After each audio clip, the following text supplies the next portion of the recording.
Feel this way forever. I'm sorry, Miss Jackson. Ooh, I am for real. Never meant to make your daughter cry. Mr. Putin, who has ruled the country as either president or prime minister since 1999, got more than 76% of the vote, official results show. The main opposition leader, Alexei Navalny, was barred from the race. Addressing a rally in Moscow, Mr. Putin said voters had recognized the achievements of the last few years. Speaking to reporters after the results were announced, he laughed off a question about running again in another 6 years. "What you are saying is a bit funny. Do you think that I will stay here until I'm 100 years old? No," he said.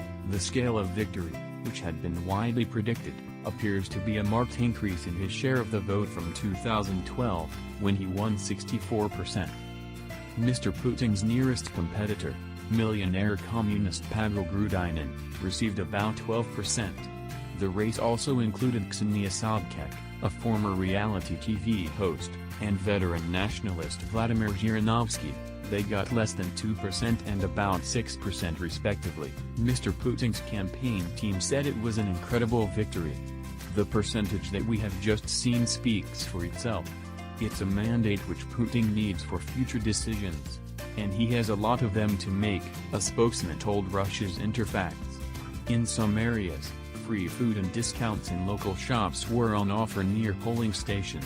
Video recordings from polling stations showed irregularities in a number of towns and cities across Russia.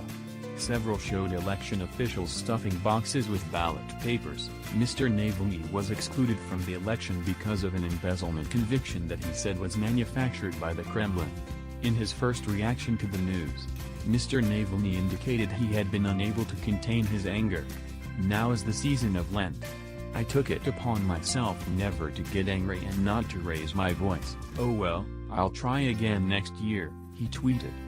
During polling day, independent election monitoring group Galos reported hundreds of irregularities, including voting papers found in some ballot boxes before polls opened. Observers were barred from entering some polling stations. Some people were bused amid suspicion of forced voting. Webcams at polling stations were obstructed by balloons and other obstacles in Dagestan.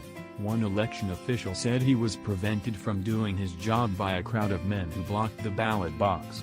But Ella Pamphilova, head of the Central Electoral Commission, said there were no serious violations. "We have analyzed and monitored everything we could, everything that has arrived. Thank goodness, it's all rather modest so far," she told a commission meeting while speaking about violations. She had earlier said that anyone involved in violations would be caught. Sunday's vote was also the first in Crimea since Russia seized the region from Ukraine. Mr. Putin's victory rally coincided with the anniversary of the annexation. The annexation was bitterly contested by Kiev and ratcheted up tensions between Russia and the West. Russians living in Ukraine were unable to take part in Sunday's vote because access to Russian diplomatic missions was blocked by the Kiev government.